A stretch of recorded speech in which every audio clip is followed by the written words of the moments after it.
Police विभाग के खुद ही एक इकाई हैं और अपने ही विभाग की खामियां बता रहे हैं, ये कितना मुश्किल है। और आप पहले ये बताइए कि जब आपने पहली बार वीडियो बनाया तो उस समय आपकी मनोस्थिति क्या थी? खाकी वर्दी पहनकर खाकी पर ही सवाल करना बहुत मुश्किल है। जो हमारे बड़े अधिकारी बैठे हैं, जिनको आप चश्मा लगा के वो ऑफिस में बैठे रहते हैं, आपसे अम्मा अम्मा करके बतियाते हैं, तो आपको लगता है ये तो बहुत बड़ा अच्छा है, वो दीवान जी चोर हैं, वो डाकू हैं, हमको आके उल्टा सीधा बोलते हैं। नियम आपने तोड़ा क्योंकि आप यूनिफॉर्म में ये सारी बात कह रहे थे, तो इसको गलत माना गया पुलिस विभाग। मैं ये मानता हूँ कि अगर मैं यूनिफॉर्म की लड़ाई लड़ रहा हूँ, 10 साल से मैं यूनिफॉर्म पहन रहा हूँ, तो यूनिफॉर्म की लड़ाई मैं घोड़े पर चढ़ के नहीं करूँगा, मैं वो यूनिफॉर्म पहन के ही लड़ूंगा। अधिकारियों की मैडमें हैं, उनके गेट खोलने पड़ते हैं, उनके बैग लेके जाने पड़ते हैं। एक नींबू मंगवाने के लिए हमारी सरकारी गाड़ियाँ जाती हैं जहाँ 500 तेल फूक जाए। चिकित्सा प्रतिपूर्ति के लिए 4500 रुपया यहाँ रायबरेली में दिए, यहाँ ड्यूटी लगवाने के लिए 2000 रुपया दे। अगर आपको 3 दिन की छुट्टी चाहिए तो 1000 रुपया, आपको 5 दिन की छुट्टी चाहिए। यूपी में गाड़ी बहुत पलटती है, कोई बात नहीं, आप एनकाउंटर तो आप ही का विभाग करता है भाई। लेकिन मैं आपको बता दूं, मैं विकास दुबे नहीं हूँ, मैं सुनील शुक्ला।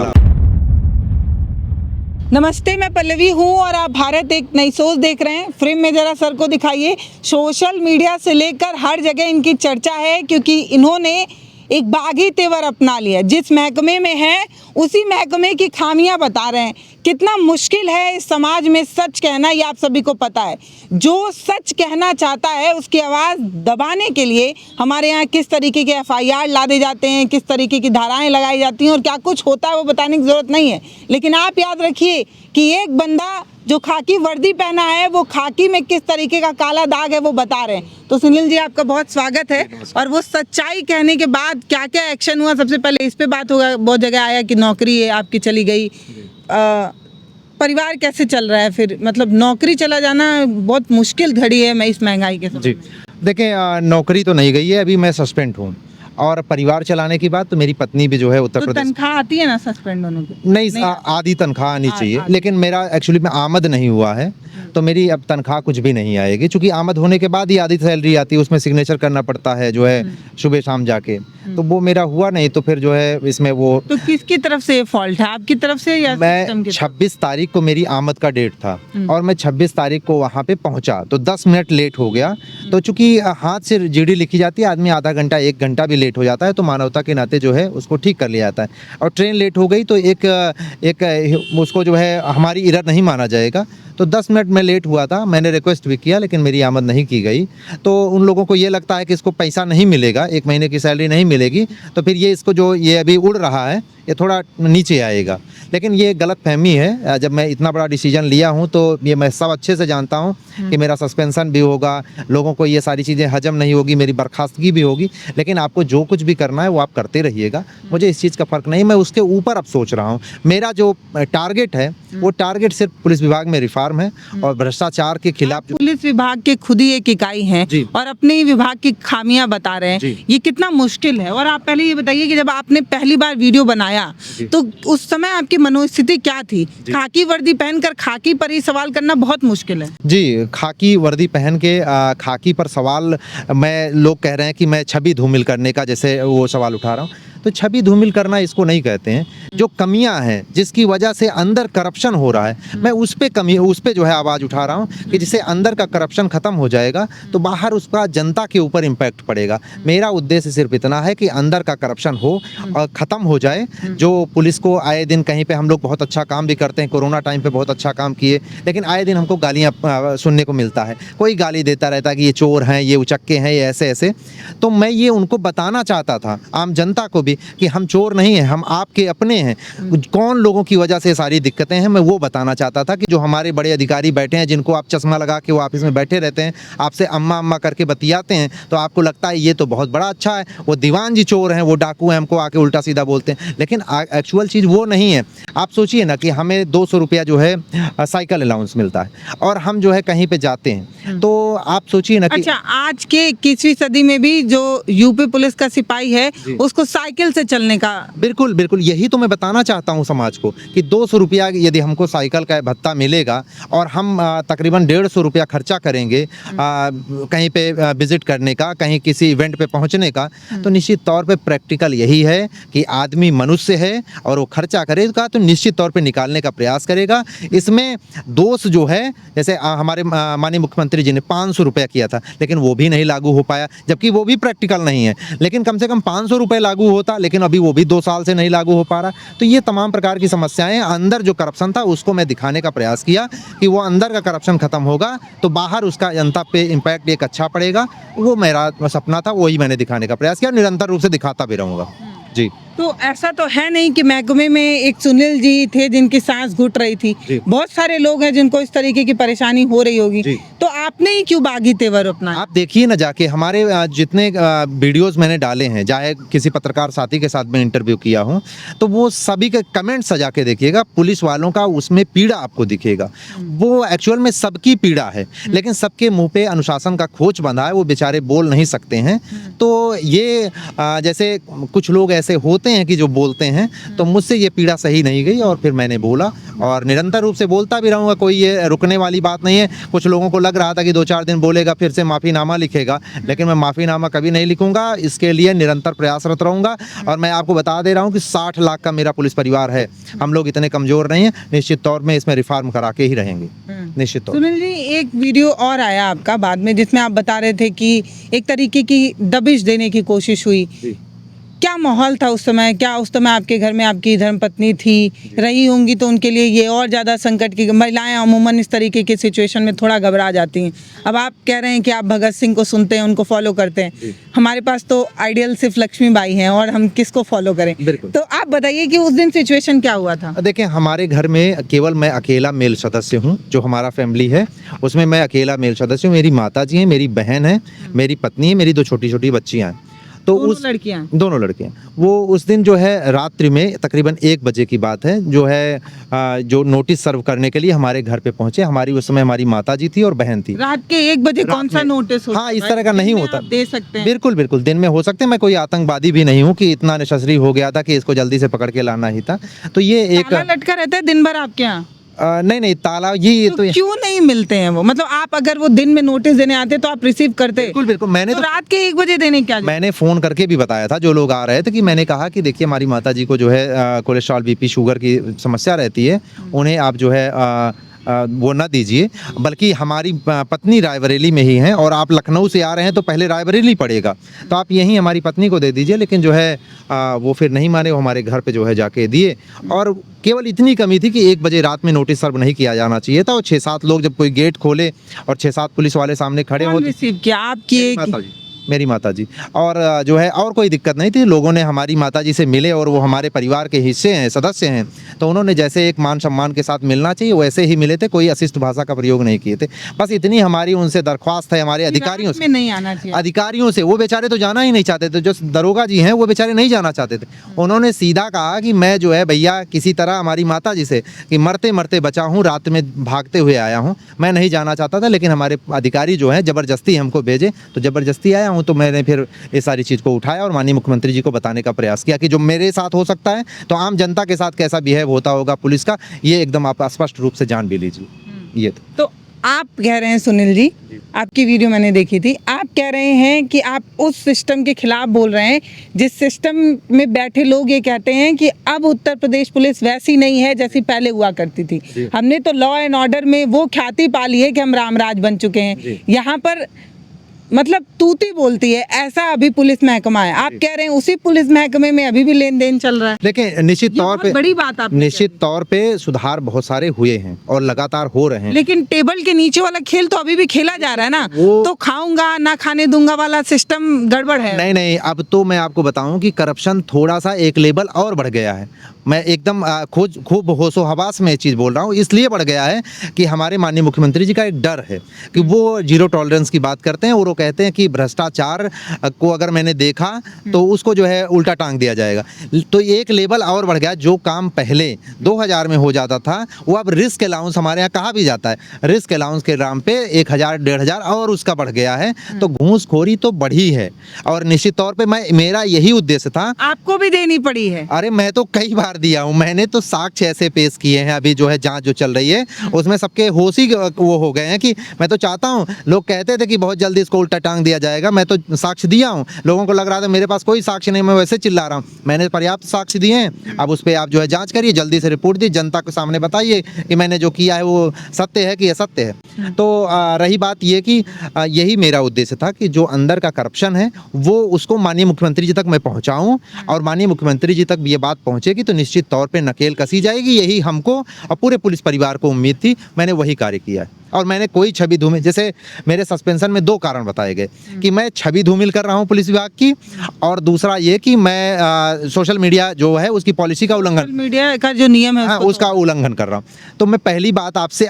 ही मेरी बहन, पहला नियम आपने तोड़ा क्योंकि आप यूनिफॉर्म में ये सारी बात कह रहे थे, तो इसको गलत माना गया पुलिस विभाग। मैं ये मानता हूं कि अगर मैं यूनिफॉर्म की लड़ाई लड़ रहा हूं, 10 साल से मैं यूनिफॉर्म पहन रहा हूं, तो यूनिफॉर्म की लड़ाई मैं घोड़े पे चढ़ के नहीं करूंगा, मैं वो यूनिफॉर्म पहन के ही लड़ूंगा।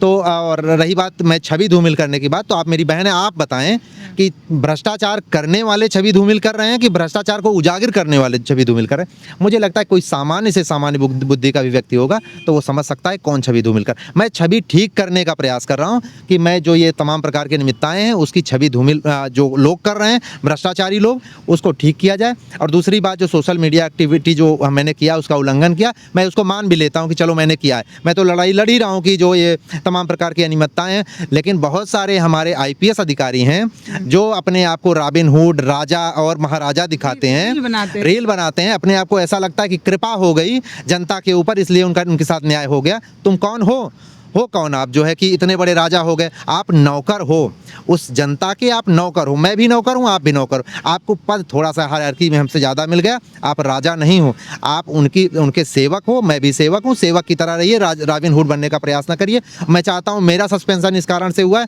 तो कितने IPS अधिकारियों का, कितने PPS अधिकारियों का सस्पेंशन हुआ, मैं पूछना चाहूँगा अपने उस शीर्ष अधिकारियों से। दो नियम कानून से देश नहीं चलेगा, एक नियम कानून से चलेगा, चाहे छोटा हो, चाहे राजा हो, चाहे रंक हो। तो इनको समझना चाहिए, और नहीं समझेंगे तो समझाया जाएगा।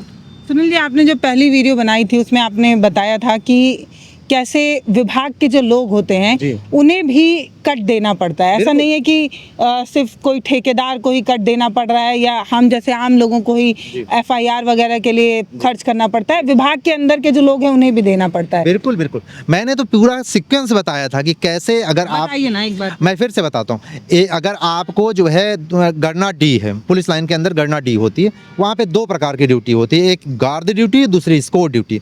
गार्ड ड्यूटी करने के लिए जब आपको जाना है तो पहली बार 2000 रुपया गणना में गणना प्रभारी को दे के जाए। क्या है ये?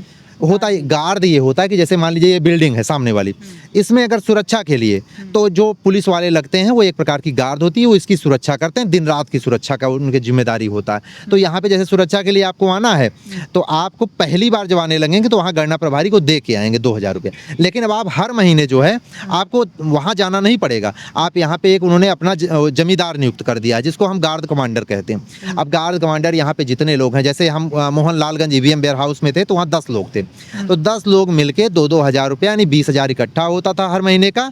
और वो जो है गार्ड कमांडर किसी दिन 1 तारीख से 6 तारीख के बीच में वो रिचार्ज टाइम है कि आपको रिचार्ज कराना पड़ेगा, तो रिचार्ज कराने के लिए जाते थे, फिर आपका 1 महीना ड्यूटी चलता रहेगा और वो फिर अपना, अगर आप नहीं देते हैं तो बाथरूम वगैरह धुलाया जाता है? नहीं, मैं इसके बारे में नहीं जानता हूँ। ये हो सकता है किसी के साथ होता है।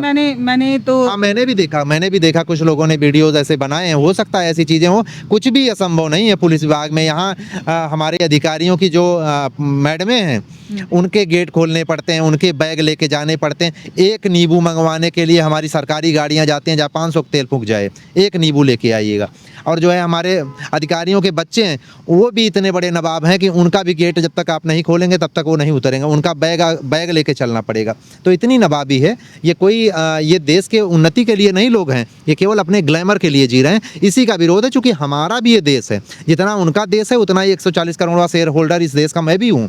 और ये मिसमैनेजमेंट जो पैसे का अपव्यय किया जा रहा है तो इसका मैं विरोध करता हूँ। मुझे लगता है जो बात आप कह रहे हैं, ऐसी ही एक बात हरेंद्र यादव जी हैं जो आर्मी में उन्होंने इस तरीके की बात को उजागर किया था।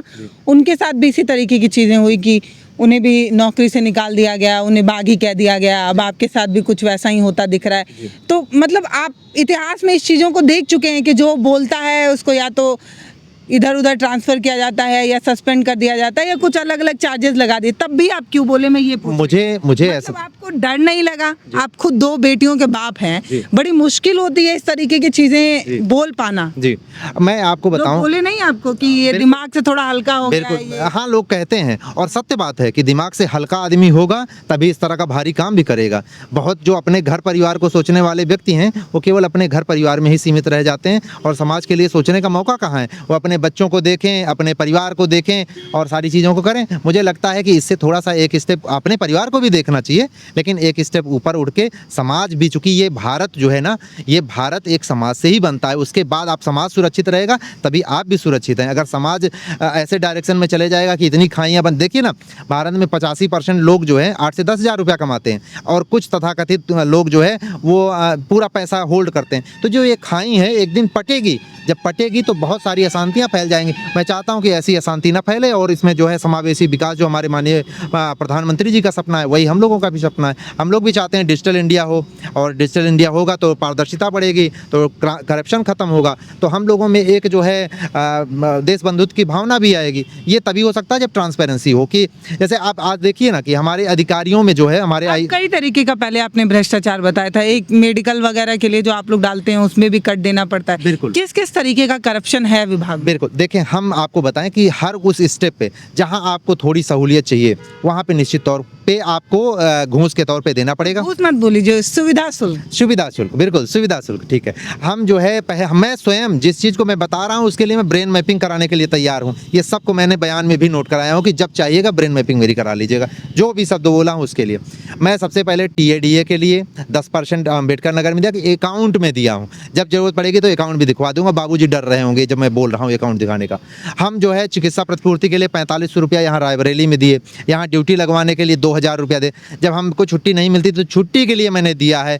जैसे यहाँ पे लखनऊ में वो है, अगर आपको 3 दिन की छुट्टी चाहिए तो 1000 रुपया, आपको 5 दिन की छुट्टी चाहिए तो 2000 रुपया, आपको 15 दिन की छुट्टी चाहिए तो 5000 रुपया, आपको पूरे महीने चले जाना है तो 10,000 रुपया। एकदम खुला रेट है। आप जाके पुलिस लाइन में किसी भी व्यक्ति से पूछेंगे तो सब बता देंगे। मैं कोई नया ज्ञान नहीं बता रहा हूँ, ये न्यूटन का ज्ञान नहीं है, सब जानते हैं इसको, बस लेकिन कोई बोलना नहीं चाहता। चूंकि जानते सभी पर बोलता कोई, जो बोलेगा वो अनाथ हो जाएगा और मुझे इस चीज़ का डर नहीं है। मुझे लगता है कि सत्य में जो नशा है उस नशे का बहुत आनंद भी है। मुझे तो गुदगुदी होती है। लोगों को लग रहा होगा कि सस्पेंशन है तो बहुत परेशान होगा, मुझे रत्ती भर फर्क नहीं पड़ता है कि सस्पेंशन बर्खास्तगी क्या होता है। तो मुझे घर में तो दबाव होगा ना सुनील? हाँ, बिल्कुल पहले दबाव था कि अरे पत्नी बोल रही होंगी कि 2 बच्चियां हैं, आगे जाके शादी ब्याह करना है, ऐसे इस तरीके की चीजें आप कर रहे हैं, पैसा दहेज तो देना पड़ेगा ना, तो एक काम हम छूट जाएगा, कैसे होगा ये सब? तो मुझे लगता है कि जैसे मैंने दहेज नहीं लिया है तो हमें भी कोई ऐसे लड़के मिलेंगे जिसमें, लेकिन तब भी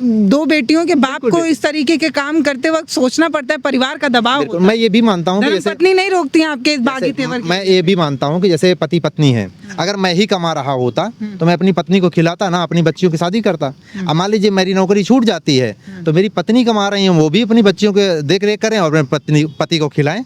तो ये कोई बड़ी बात नहीं है, सब चीज़ होता है। यहाँ पे जब आदमी धरती पे आया है तो खाने बिना नहीं मरेगा। ये भारत की पावन धरती है, यहाँ पे सब भूखे नहीं कोई सोता है, यहाँ सबको भोजन मिलेगा और निश्चित तौर पे सारी चीजें। वीडियो के बाद क्या क्या दबाव बना आपके ऊपर सुनील? मुझे किसी प्रकार का कोई दबाव नहीं बनाया गया, कोई ना तो अधिकारियों की तरफ से कोई दबाव है और ना मैं अंदर से कोई दबाव महसूस। जब आप सीधे बोल रहे हैं कि बड़े साहब को देना पड़ रहा है, इतना कट देना पड़ रहा है, उसके बाद जब आप उसी सिस्टम में जाते हैं तो आपको बोला नहीं जाता है कि इतना क्यों बोल रहे हो? कोई नहीं बोलता। कोई जाते हो कि यूपी में गाड़ी बहुत पलटती है, कोई बात नहीं। आप एनकाउंटर तो आप ही का विभाग करता है भाई। लेकिन मैं आपको बता दूं, मैं विकास दुबे नहीं हूँ, मैं सुनील शुक्ला हूँ। ये भी समझना पड़ेगा कि मैं इतना आसान नहीं हूँ। कि विकास दुबे हूँ, ये समझना पड़ेगा कि मैं सुनील शुक्ला सिपाही हूँ। तो ये गाड़ी पलटाने वाला खेला जो कुछ है वो सब दूसरे लोग जानते रहे, इतना आसान मैं नहीं हूँ। और ना ही मैं कोई आतंकवादी हूँ, ना कोई टेररिस्ट हूँ, ना जो है कोई बलात्कारी हूँ, लुटेरा मर्डरर हूँ। तो इतना आसान है मेरे खिलाफ, अभी मैं 35-34 साल की मेरी एज है, मेरे खिलाफ कोई एनसीआर नहीं है। एक दिन में मुझे आतंकवादी बना दोगे? ये समाज है, भारत है, सब देख रहा है, सब देखता रहेगा। ऐसा कुछ होता भी नहीं है और ना ही होगा मेरे साथ जी। लेकिन उत्तर प्रदेश तो इसीलिए जाना जाता है। नहीं, जो गलत यहाँ जो बोलते हैं उनका सीधे टिकट होता है। जो गलत करेंगे उनके साथ होता होगा। मुझे लगता है कि मैं तो 1.5 महीने से बोल रहा हूँ, मेरे साथ तो कुछ भी नहीं हुआ, तो मैं कैसे ऐसे कर सकता हूँ कि जो मुझे तो कोई आज तक कोई फ़ोन करके भी नहीं कहा कि सुनील आप गलत बोल रहे हो, धमकाया हो, कोई नहीं किया, तो मैं कैसे कह सकता हूँ कि ये सारी चीज़ें हो रही हैं। हो सकता है कि कुछ कम होती हैं, लोग उसका प्रोपोगेंडा करते हैं, तो ये भी हो सकता है। अब जैसे विकास दुबे जैसे लोगों के साथ में अगर होगा तो वो तो हो सकता है ना कि जब आप 8-8, 10-10 लोगों को मारेंगे तो आपके साथ होगा, तो उसमें कोई गलत मानने 60-60 हम समाचार तो उनके साथ तो होना ही चाहिए, तो बिल्कुल होना चाहिए। देखिए, आप जो बोल रहे हैं उसका जवाब तो है मेरे पास, पर मैं बोलना नहीं चाह रही हूँ कि आपको हाई कोर्ट यूपी पुलिस को ये कहती है कि सबको पता है कि यूपी पुलिस में हाफ एनकाउंटर क्यों होता है, प्रमोशन के लालच में होता है। तो ये तो हाई कोर्ट भी यूपी पुलिस को हमेशा फटकार लगाती है। जो खबरें देखते हैं वो जानते हैं कि यूपी पुलिस की कितनी फजीहत हो जाती है इनके काम की वजह से, इनके बुलडोजर एक्शन की वजह से, जो हमेशा चलता रहता है। लेकिन मैं ये नहीं समझ पा रही हूँ कि एक अदना सा सिपाही अपने बड़े अधिकारी के खिलाफ बोल रहा है, वो भी इतने बागी अंदाज में बोल रहा है, कैसे बोल पा रहे हैं आप? ये साहस है, साहस से बड़ा इस धरती पे कुछ नहीं है। आप सोचिए ना कि लोगों के पास बहुत बुद्धि हो सकती है। अगर बुद्धि होती तो जो है जो हमारे बहुत बड़े बड़े प्रोफेसर हैं वो इस सिकंदर से ऊपर होते, लेकिन सिकंदर के पास साहस था, पूरी धरती को दबा दिया। तो ये साहस से बड़ा कुछ नहीं है। और साहस अगर सत्य पे चल रहा हो तो उसमें अदम्य साहस है, शक्ति है। और मैं शक्ति का संवर्धन भी कर रहा हूँ। जिस दिन होगा उस दिन रिफॉर्म करा के दिखाऊंगा। मैं केवल बकबका नहीं रहा हूँ, मैं जानता हूँ, मैं इतना हल्की बुद्धि का भी नहीं हूँ कि मुझे लगता हो, लोगों को लगता हो कि अदना सिपाही है, इसको कुछ नहीं आता है। तो इतना मैं सामान्य नहीं हूँ और मैं जानता हूँ कि कैसे रिफॉर्म हो सकता है। मैं क्या बदलेगा आपकी इस तरीके की जो आप बागी तेवर अपना रहे हैं? क्या बदलना चाह रहे हैं आप? सिस्टम में क्या क्या बदलाव हो जाए तो सुनील जी को सांस आए? मैं चाहता हूं कि 1861 का पुलिस रेगुलेशन एक्ट जो हमारे क्रांतिवीरों के लिए गाली की तरह है, मैं सबसे पहला सुधार उस पे चाहता हूं। फिर अंदर का जो हमारे तमाम प्रकार के निमित्ताएं हैं, जैसे हमारा साइकिल भत्ता है। साइकिल भत्ता कहाँ से प्रासंगिक? हमें यहाँ पे HRA मिलता है 24 रुपया लखनऊ में। आप बताइए ना कि कौन सा। बहुत लोग जो नहीं समझ पा रहे, थोड़ा टेक्निकल वर्ड है, उनको थोड़ा सा आसान भाषा में बता दूं। ये जो साइकिल भत्ता है वो दरअसल एक जगह से दूसरे जगह जाने के लिए दिया जाने वाला पैसा है। यानी कि उत्तर प्रदेश का जो सरकार है वो ये कह रही है कि जितने भी सिपाही हैं वो एक जगह से दूसरे जगह जाने के लिए 21वीं सदी में साइकिल का इस्तेमाल करें। बिल्कुल एग्जैक्ट। जब हम मेट्रो ट्रेन, बुलेट ट्रेन, तेजस, वंदे भारत, न जाने कितनी महंगी ट्रेनें चला रहे हैं, जिसका टिकट कितने महंगा आता है बताने की जरूरत नहीं है। उस वाले भारत में सिपाहियों को कहा जाता है कि आप चोरों को जो है वो साइकिल से पकड़ लें। बिल्कुल, मैं तो ये चाहता हूँ कि जो सिपाही मोटरसाइकिल से चलता हुआ दिखे उसके ऊपर अनुशासनात्मक कार्रवाई होनी चाहिए। जब आपको साइकिल भत्ता मिल रहा तो आप साइकिल से चलिए ना। मैं तो आज पोस्ट भी किया हूँ। तब तो आप लोग पकड़ ही नहीं पाएंगे। तभी तो समझ में आएगा हमारी पीड़ा, तभी समझ में आएगी। और हमारे इस पवित्र जो है जनता जो है हमारी है, उनको भी समझ में आएगा कि मेरी पीड़ा क्या है, तब समझ में आएगा। और हमारे अधिकारियों को तो बढ़िया लग्जरी कार मिली है, लग्जरी 1-1, 1.5 बीघे में घर है, उनको क्या फीलिंग? उनको फीलिंग मेरी तभी समझ में आ सकती है जब उनको 1 दिन 5 दिन के लिए हमारे जैसा जीवन उनको जीना पड़े, उसी बैरिक में आके सोएं जहाँ पे इतने गंधेले बाथरूम है, तब उनको समझ में आएगा। जैसे हमारे इकोनॉमिक्स में कहा जाता है कि आप किसानों की समस्या तभी समझ पाएंगे जब आपको 2-4 हज़ार रुपया वेतन 1 महीना के लिए दे दिया जाए और आप उसको समझिए, उसको चलाइए, तब समझ पाएंगे कि किसानों की समस्या क्या है। उसी तरह सिपाहियों की समस्या आपको तब समझ में आएगी जब आप जो है बैरिक में आके रहिए, तब समझ में आएगी। तो सुनील जी ये बताइए कि जब से आपने ये सारी चीज़ें कही हैं, कितना सपोर्ट आपको अपने सिस्टम से मिल रहा है? बहुत ज़्यादा। पूरे पुलिस के लोग, हमारे उत्तर प्रदेश पुलिस के लोग, BSF के, बिहार के, ITBP के, CRPF के, आर्मी के, दिन भर में पागल हो जाए आदमी, इतने फ़ोन आते हैं। और हमारे क्या कहते हैं लोग? भाई तुमने दिल की बात कह दी, वही तो हम झेल रहे थे जो बोल नहीं पाए। एग्जैक्ट। जो रिटायर्ड हो गए, डिप्टी SP हैं, IPS हैं, वो फ़ोन करके कहते हैं भैया आपने इतना गाली खाया हूँ, आज आपने एक बार कह दिया, अंतरात्मा हमारी जो इतने दिन से दुखी थी अब शांत हो गई है। मतलब ये लोगों की भावना है, इतनी लोगों की भावनाओं के साथ खेला गया है। तो ये बहुत सारे लोग तो मुझे फ़ोन करके कहते हैं भैया ये हमारे साथ पुलिस तमाम प्रकार की ज्यादती कर रहे हैं। मैं उनसे कहता हूँ भैया अभी मेरे पास कोई शक्ति नहीं कि मैं आपकी मदद कर पाऊँ, लेकिन लोगों की उम्मीद है। मुझे लगता है निश्चित तौर पे हमारे माननीय मुख्यमंत्री जी इस चीज़ को समझेंगे तो निश्चित तौर पे अच्छा कुछ आपको होगा। क्यों लगता है कि आप इतना कुछ कह रहे हैं, दुनिया में सबको पता चल जा रहा है आपके बारे में, योगी जी तक बात नहीं पहुंची? निश्चित तौर पे कुछ चीज़ें मेरी माननीय मुख्यमंत्री जी तक पहुंची हैं, जैसे मानव संपदा पोर्टल से छुट्टी की बात और टीएडीए और चिकित्सा प्रतिपूर्ति की डिजिटल मतलब ऑनलाइन करने की बात पहुंची है। लेकिन हमारे अधिकारी जो हैं इतने ढीठ हैं। अब लखनऊ के अंदर की बात मैं बता रहा हूँ, यहाँ मानव संपदा से छुट्टी नहीं हो रही। मानव संपदा से जहाँ छुट्टी भी हो रही है वहाँ भी अधिकारी नचाते रहते हैं। जिस दिन उनका जो है छुट्टी का डेट है घर जाने का, उस दिन तक छुट्टी नहीं हो पाती। आप बताइए कि हम लोग ट्रेन में बैठते हैं, हमें आम जनता कहती है कि बताइए टिकट भी नहीं ले सकता है, 50,000 55,000 वेतन पा रहा है, टिकट भी नहीं ले पाता है। आप बताइए ना कि टिकट कब का निकालें, हम किस दिन का टिकट निकालें जब हमें यही नहीं पता कि छुट्टी कब की होगी। ये इतनी अनैतिकता है। इसी पे हम चाहते थे कि हम जनता को बताएं, आम समाज को बताएं, हम अपने माननीय मुख्यमंत्री जी को अपनी पीड़ा बताएं, तब ये सारी चीज़ें समझ में आए लोगों को कि हमारी पीड़ा।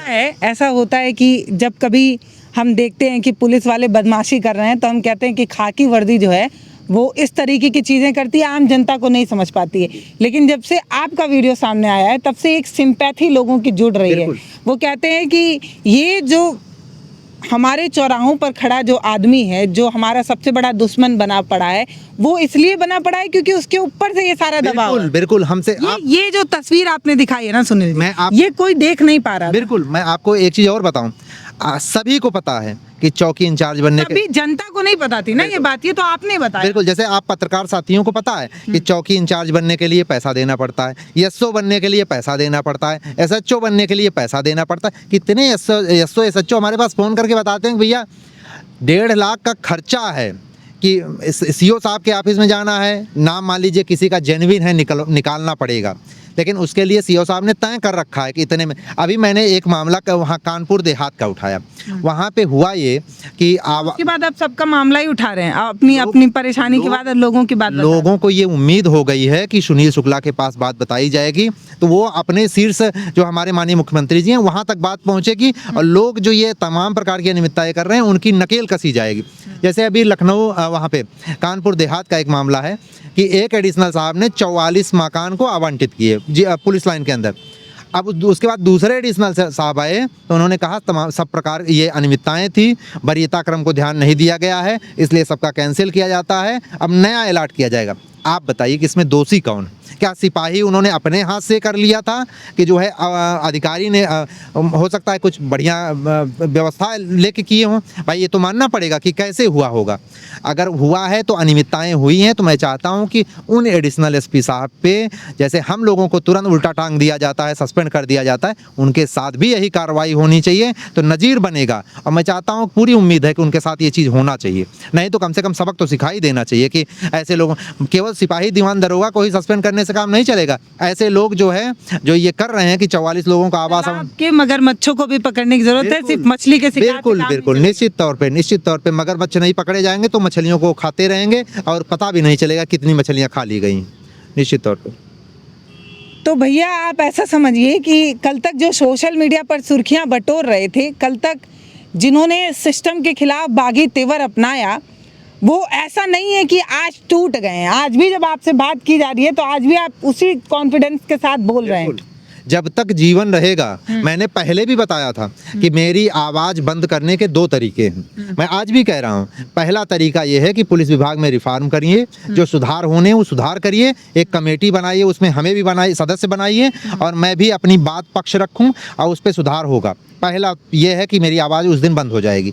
दूसरा ये है कि सुनील शुक्ला की जो है सांस बंद करनी पड़ेगी, उसके अलावा कोई रास्ता नहीं है। आप ये सोचेंगे हमको जेल भेज देंगे, 2-4 साल 5 साल 10 साल रहेंगे, जिस दिन निकलेंगे पहला काम यही करेंगे। पहले दिन फिर से सबसे पहला काम पानी बाद में पिएंगे, बोलना पहले शुरू करेंगे। निश्चित तौर पर मैं तोड़ नहीं सकता है। तो सुनील जी मतलब क्या विभाग में कोई नहीं सुनता है? अगर कोई सिपाही या कांस्टेबल या कोई शख्स अपने सिस्टम की खामियों को किसी बड़े अधिकारी तक पहुंचाने की कोशिश करता है तो क्या सच में सुना ही नहीं जाता है कि आप लोगों को सोशल मीडिया का सहारा लेना पड़ता है? मैं आपको बताऊं कि ये जो मैंने उठाया है कि 2,000 रुपये लेने का, ये तकरीबन 3-4 साल से लगातार एप्लीकेशन लोग देते हैं गोपनीय तरीके से। मैंने स्वयं भी दिया है, लेकिन अगर उस पर कोई कार्रवाई होती तो बस केवल इतना किया जाएगा, जब बहुत एप्लीकेशन बाजी हो जाएगी तो लोगों को हटा दिया जाएगा, नए लोग आएंगे फिर से वही व्यवस्था।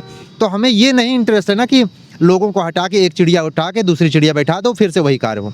मैं चाहता हूँ कि ट्रांसपेरेंसी हो, लूट तंत्र बंद हो, अंदर का करप्शन बंद होगा तो जनता के ऊपर इम्पैक्ट पड़ेगा। जो हम लोगों को गाली सहना पड़ता है वो गाली, कुछ तथाकथित 4-6-10% लोग हैं जो भ्रष्टाचार करते हैं, उनकी वजह से हम भी गाली खाते हैं। वो जाके रिक्शे वाले बेचारे को, भाई वो हमारे मालिक हैं, जो रिक्शा चला रहा है वो हमारे मालिक हैं, उनको जो है वो किसी यूपी पुलिस के जवान से मैं मिल रही हूँ जो किसी रिक्शे वाले को अपना मालिक बता रहा है। नहीं तो ऐसा ये होता है कि वो या तो माँ बहन की गाली से स्टार्ट करते हैं या किसी सब्जी वाले या किसी फल वाले की दुकान से खाते भी हैं और फिर उसको डांट के भी जाते हैं। मैं रिक्शे आप बहुत बड़ी बात कह नहीं मैं आप जनता को मालिक बता रहे हैं, ये सुनना बड़ा दुर्लभ है भाई। मैं कोई भी व्यक्ति ये नहीं कह सकता है कि कोई भी रिक्शे वाले हमारे भाई वो ये नहीं कह सकते कि सुनील शुक्ला ने हमसे कभी अशिष्ट भाषा का प्रयोग किया है। मैं उनको अपने मालिक की तरह से देखता हूं और हर व्यक्ति, मैं आलापुर थाने पे था तो लोग ये कहते थे, मैं वहाँ पे जितने आते थे जो आगंतुक जो लोग आते थे तो उनसे मैं इतनी शिष्टता से बात करता था, लोग कहते थे कि इतना बोलोगे ऐसे बोलोगे तो सर पे चढ़ जाएंगे।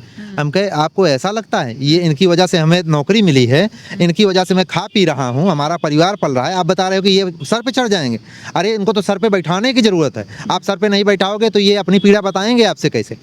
हमारी बहन बेटियाँ आती हैं पुलिस जो है थाने पे जो है रिपोर्ट करने के लिए, तो उनसे भी एक मुझे लगता है कि उनसे तो अच्छे से शिष्टता से बात करें, लेकिन उन्हें भी कह देंगे चलो उधर बैठो। अरे बहुत दुखी हो के महिला जाती है और वहाँ पे भी उस तरीके का मतलब उस तरीके की सहानुभूति नहीं मिल पाती है कि लड़की खुल के अपनी बात बताए। बिल्कुल मैं यही चाहता हूं कि इतना खुलापन हो और जो है लोग इतना इज्जत के साथ आएं और अपने भाई, ऐसा लगे कि सिपाही दरोगा से मिल रहे हैं तो लगे कि अपने भाई की तरह से बतिया रहे हैं, ऐसी व्यवस्था होनी चाहिए। और जब रिक्शे वालों को मैं देखता हूं तो उनको जाने लगेंगे तो शाम के टाइम में एक अभियान चलता है कि हाँ इनका चालान कर दो। अरे भाई 500 रुपया बेचारे ने पूरा दिन में कमाया है मेहनत से, अगर मान लीजिए छोटी सी कहीं गलती भी हो जा रही तो मानवता रखो कि 500 रुपये में उनका परिवार चलेगा। मैं तो इस तरह की धारणा को सोचता हूं कि 500 रुपये इकोनॉमिक एक्टिविटी हुई है तो आप उनको लूटने का जरिया मत बनाइए कि हम कह रहे हैं कि भले सरकारी कोष में जाएगा लेकिन उनका भी परिवार है, 500 रुपये में उनका परिवार पलने दीजिए। बहुत बड़ी गलती हो जाएगी, मान लीजिए इतना लोड किए हैं कि लोगों की जान जोखिम में,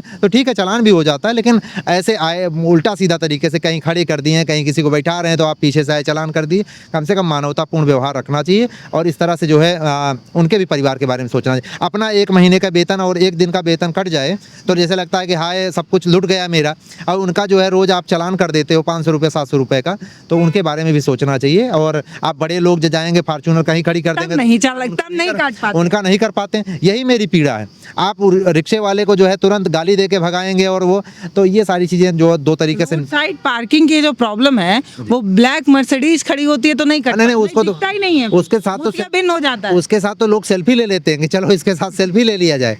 लेकिन मुझे लगता है कि 2 मापदंडों से देश नहीं चलाना चाहिए। और जो हमारा तो सपना है, जैसे मैं हमेशा कहता हूं कि अगर मेरी व्यवस्था, अगर मैं एक्टिव हो पाया और जो है मेरी बात सुनी गई तो मैं जैसे पीजीआई, जैसे मान लीजिए जो हमारे पीजीआई है हॉस्पिटल, तो यहाँ पे तो मैं ऐसी व्यवस्था चाहता हूँ कि जैसे ट्रेन है कि आप मोबाइल पे ट्रेन देख लेते हैं, कौन सा बर्थ है खाली, कौन सा बोगी है, कौन सी ट्रेन है, कहाँ पहुँची है। मेरा सपना है कि पीजीआई जैसे हॉस्पिटल जो है आप अपने घर से देख पाएंगे कितने बेड खाली हैं, कौन से डिपार्टमेंट में खाली हैं, कौन सी ओपीडी है, कौन से डॉक्टर रहेंगे, कौन सी मेडिसिन है, सारी चीज़ें आप ऑनलाइन देख पाएंगे। ये मेरा सपना है, ये हो के रहेगा। मैं केवल ये प्रोपेगेंडा नहीं करता, मेरा देश है, हम सभी लोग खड़े होंगे, इसमें सुधार कराएंगे और ऐसी व्यवस्था हो के रहेगी निश्चित तौर। मुझे लगता है आप जैसे लोगों की समाज में सच में बहुत ज़्यादा ज़रूरत है, और अगर ये वीडियो योगी जी तक पहुंच जाए तो दिखाना चाहिए कि सुनील जैसे भैया लोग भी इस दुनिया में हैं जो समाज में सच में, सिस्टम में सच में बदलाव चाहते हैं। आप कहते हैं ना कि पुलिस विभाग का जो सिस्टम है उसको काफ़ी सुधारा गया है, लेकिन अभी भी बहुत खामी रह गई है। 60% सुधरा है लेकिन 40% अभी भी है जिसमें बहुत सुधार की जरूरत है। बिल्कुल, मैं तो वीडियो योगी जी तक पहुंचा दीजिए। बताइए कि एक शख्स जो बोलने की कोशिश कर रहे थे या बोल रहे थे, अपनी आवाज को बुलंद करने की कोशिश कर रहे थे, उनका पर कुतरने की प्रशासन ने कोशिश की, लेकिन अफसोस कि वो कुतर नहीं पा रहे हैं। तो आप जैसे लोग चाहिए। निश्चित तौर पे मैं ये कहना चाहता हूँ कि जो सकारात्मक सोच रखे और उसकी बात भी सुनी जानी चाहिए कम से कम। और मुझे पूरी उम्मीद है कि हमारे माननीय मुख्यमंत्री जी वो भी जानते हैं, मैंने उनके कई वीडियो में तो बहुत बड़ा फॉलोअर हूँ उनका, तो मैं जो है माननीय मुख्यमंत्री जी को देखता था कि एक वीडियो में वो डांट रहे थे कि इंस्पेक्टर साहब को कि आपका सिपाही 3,000 रुपया लिया है, वापस करवाइएगा। गोरखपुर की बात है। तो मैं जानता हूँ उन्होंने नियम में बनाया था कि कोई एफआईआर लिखाने आए तो पहले आप उसको पानी देंगे, जी। तसल्ली से उसका हालचाल पूछेंगे, बिल्कुल। तब समस्या की बात की यही- जाएगी। यही exact- लेकिन होता नहीं है ये। यही एग्जैक्ट होना चाहिए। मुझे लगता है कि अगर कोई भी व्यक्ति आए तो थाने में आने के पहले पहले इतनी पीड़ा में आता है व्यक्ति, उसको पानी पिलाया जाना चाहिए और उसको बैठाने के लिए अच्छी व्यवस्था। ये नहीं कि कुर्सी रखी है, मिट्टी जमी हुई है तो उसमें बैठेगा कैसे आदमी, पहले पोछा लगाए। तो मुझे लगता है कि कुर्सियाँ रखी होनी चाहिए, प्रॉपर आदमी बैठे, उससे लोग जाके अच्छे से प्रेम से बात करें, समझें। वो आपके मालिक हैं, मालिक जब समझना शुरू करोगे तब आप उनकी पीड़ा को समझ पाओगे, तब अपनी पीड़ा को बता भी पाएंगे। तो ये मेरा सपना है और निश्चित तौर पे हम कुछ लोग ऐसे आएंगे और माननीय मुख्यमंत्री जी तक बात पहुंचाएंगे, आप जैसे लोग। तो निश्चित तौर पे माननीय मुख्यमंत्री जी जो है इस पे अमल करेंगे और सुधार होगा निश्चित तौर बहुत बढ़िया। तो हमने आपकी मुलाकात कराई एकदम बागी सुनील शुक्ला जी से। ये बातचीत आपको कैसी लगी है ये आप हमें ज़रूर बताइएगा। मिलने के बाद आपका व्यक्तित्व एक नंबर का है, मतलब एक ऐसा शख्स जो ये सोच रहा है कि हम उसी विभाग में हैं जिससे हम तनख्वाह हमें मिल रही है, उसी विभाग को हम सुधारेंगे। अमूमन ये होता है कि जो सिस्टम चल रहा है भैया चलने दो, हम भी इसी में अपनी ज़िंदगी काट लेंगे, लेकिन आप काटने वाले नहीं हैं, नहीं, आप सिस्टम बदलने वाले हैं। ऐसे लोग अब बहुत कम मिल रहे हैं हमने अपने समाज में। निश्चित तौर पे मुझे ये लगता है कि मेरा पता नहीं कितना दिन का जीवन है कि अभी मैं जा रहा हूँ, हो सकता है कि एक्सीडेंट हो जाए, अभी निपट तो जाऊँ। आप भी गाड़ी पलटने वाली बात मान। नहीं नहीं, वो नहीं कह रहा हूँ कि मतलब ये तो प्रकृति का नियम है, जिस दिन राधा रानी बुलाएंगे उस दिन जाना पड़ेगा। लेकिन मुझे लगता है कि जितने दिन आप इस धरा पे हो उतने दिन बेहतर काम करो। और हम अपने अधिकारियों को भी बताना चाहेंगे, जो लूट खसोट के सब रख ले रहे हो, एक भी पैसा ऊपर लेके नहीं जाओगे, सब यहीं खत्म हो जाएगा। कुछ ऐसा इस देश के लिए बना के जाओ कि आने वाली पीढ़ियां आपको गाली न दें और कहें कि ऐसे समाज का निर्माण हमारे पूर्वजों ने किया है कि जिसमें हम अच्छे से सांस ले सकते हैं और चैन से जो है इसमें रह सकते हैं। मुझे लगता है ऐसे रायबरेली के अंदर की बात है, तकरीबन 100 पेड़ों को स्लाटर हाउस की तरह कटवा दिया गया। कौन सा डेवलपमेंट कार्य हो रहा था? मोटे मोटे पेड़, मेरे पास तो फोटोज़ भी हैं उसकी इतने। लेकिन मुझे लगता है कि आपके साथ जो कंट्रीब्यूट हो सकता है आगे वाली पीढ़ियों में, ये प्रकृति है। ये पैसा आगे की पीढ़ियों में ट्रांसफ़र नहीं हो सकता। एक कोरोना आएगा, सारा पैसा धरा का धरा रह जाएगा। तो मुझे लगता है कि समाज में अच्छा कुछ काम करिए। अगर आज जितने दिन की सांसें आपको भगवान ने दी हैं, मुझे लगता है कि बस इसी में आप लोगों सभी को चलना चाहिए। तो हमने आपकी मुलाकात उन्हीं से कराई जो सोशल मीडिया पर खूब सुर्खियां बटोर रहे हैं, वर्दी पहनकर वर्दी और अपने सिस्टम के खिलाफ बोल रहे हैं। ऐसे बहुत कम लोग हैं, इसलिए हमें लगा कि हमें भी मिलना चाहिए। सब लोग मिल ही रहे हैं। मतलब ऐसे कहा जाता है ना कि जब इतिहास में आपका नाम दर्ज हो तो ऐसा ना लगे कि हम उस व्यक्तित्व से नहीं मिल पाए। तो हमने भी अपनी मौजूदगी जो है वो दर्ज करा दी है। बहुत बहुत धन्यवाद। मैं तो आपका बहुत पहले से फॉलोअर रहा हूँ। यदि आप बहुत अच्छा काम कर रहे हैं, निश्चित तौर पे आप जैसे लोगों की ज़रूरत भी है समाज में।